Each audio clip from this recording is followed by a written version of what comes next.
we have tried, scientifically, to understand the world and explain its mysteries by analyzing the smallest particles of things that exist.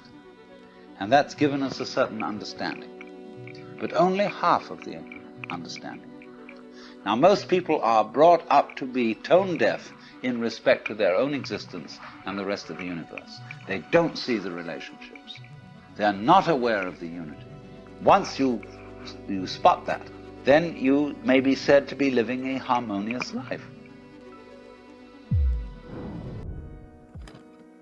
He wasn't the first to say this, but psychologist Carl Jung believed that the so-called scientific view of the world misses something very important about the nature of our lives. In his famous essay, Synchronicity, an acausal connecting principle, he describes an example where a train ticket is somehow found to have the exact same number as a theater ticket, which is bought immediately afterwards. Later, that same number is found again, this time as a telephone number. It's a series of events that seems so improbable, so unlikely to happen, that none of them can be connected by our usual understanding of cause and effect. They can only be connected by meaning.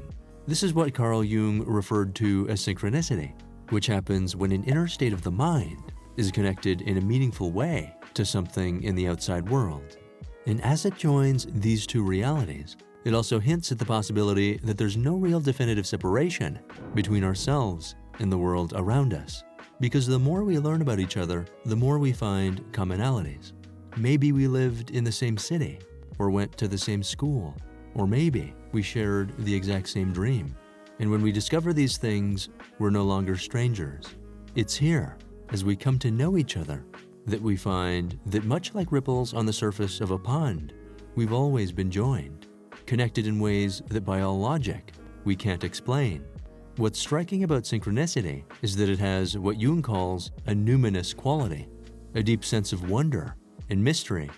And when it happens, we feel something truly transcendent, deep within.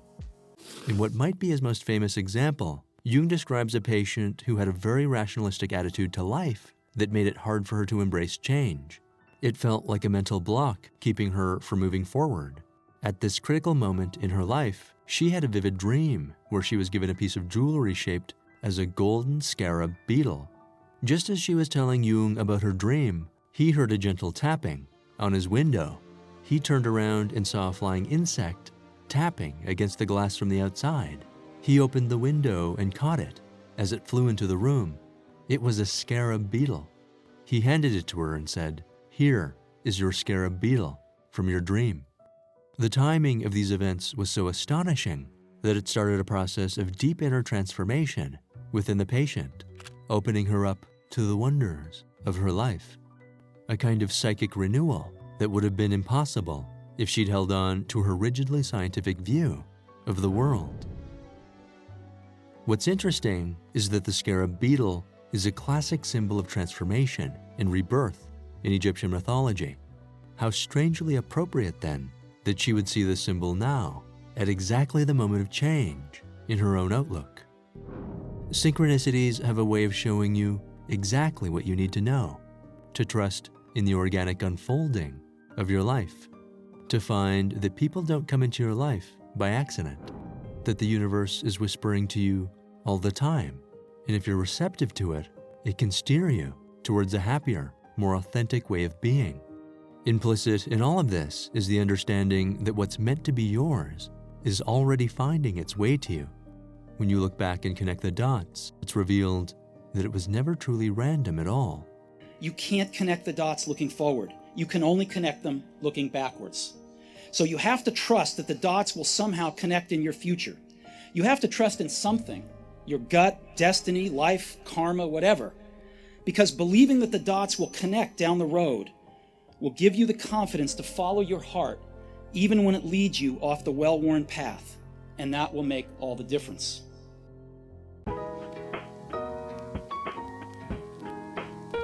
Carl Jung believed that synchronicity is an ever-present reality for those who have eyes to see. They're happening to us all the time, but we don't always stop to see them. Here are some guidelines and techniques that I've used to notice them more often. The first is practicing mindfulness, to stay present and pay attention to the moments of your life. In a world increasingly filled with distraction, this is easier said than done, but practices like meditation can help with this. This isn't just good for noticing synchronicity, it's also great for your mental health. I like to take time out in my day to check in. You can start by giving yourself a few moments of undistracted quiet time throughout your day, where you let yourself disconnect from the noise of the everyday world, which brings a sense of calm, a shift in energy, and a feeling of stillness, all of which is great for noticing synchronicity. The second thing I like to do is to keep a journal, making a note of interesting things that happen to me throughout the day and noticing which of those things becomes meaningful. As you take the time to write down personal messages and signs you find in the events of your life, you can uncover amazing insights. Your journal can also include thoughts you have about your past. And as you remember the important events of your life, think about any meaningful coincidences that happened around those events. What messages were trying to come through? You can also think about the things that changed the direction of your life. It could be a compelling insight that came to you very suddenly, or a more gradual shift that led you to where you are now. Maybe it was a person who was important to you, or an event that was significant in your life.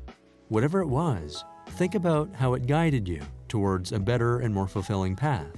My suggestion is that you don't necessarily have to focus on every little coincidence that happens to you, but pay special attention to those moments where you had a strong synchronicity, because those are the ones with the power to direct you towards your deeper purpose and your highest good. Here are some clues that you've had a powerful synchronicity experience. You might feel a strong sense of wonder and awe, what Jung called numinosity. These tend to have a spiritual and revelatory quality that can feel transformative. You might feel momentarily like a message has been sent to you, a message that completely interrupts your usual train of thought and takes you out of your ordinary life. It can feel like something more than just cause and effect has happened, giving you a sense of connectedness with the people in your life or with the universe itself, a sense of personal destiny, or feelings of confirmation about the path you've chosen. The synchronicities are often joyful, but they can also be found in moments of pain and trauma. It's said that your wounds are often the openings into the best and most beautiful parts of who you are. The third thing I like to do if I'm having trouble noticing synchronicity is to simply ask for a sign to enter into my life. You might find that in moments where you're dealing with a tough situation or thinking about giving up, asking for a sign can give you confirmation that you're on the right path, giving you the strength and resilience to keep going. If you do this, be open to how a sign might manifest in your life, and then be receptive to it without expecting it to happen right away. Give yourself the space to fully absorb whatever it might be. So after you've noticed them, how do you figure out what your synchronicities mean? Jung emphasized that synchronicity is meant to be interpreted from the subjective viewpoint of the person experiencing it. In other words, your own intuition and personal meanings are what decide what they mean to you. The most useful lessons and messages you gain from your synchronicities will come from your own unique experience. There's no definitive formula for how to do this, but here are some guidelines that have worked well for me. First, open up your intuition and notice what stands out to you most in your experience of the synchronicity. Usually one or two elements will stand out to you very clearly. They'll resonate and seem more relevant to your life. Once you've found one or two elements that stand out, pay attention to their symbolic meanings. For example, when Jung's patient dreamed of a scarab beetle, he looked at the symbolic meaning of the beetle itself, which is a sign of rebirth and transformation. Jung used a technique called amplification, where he looked at the symbol and compared it with the images and meanings found in myth and culture. Jung believed that there are many enduring symbols that are universal. They hint at a kind of ancestral and universal pool of memory, images, and ideas that we can all tap into. He called this the collective unconscious, which we looked at in this video. The collective unconscious is made up of powerful ancient symbols that he called archetypes. We find them in every society and culture in the world. We see it in expressions like the Great Mother, the hero, and the trickster.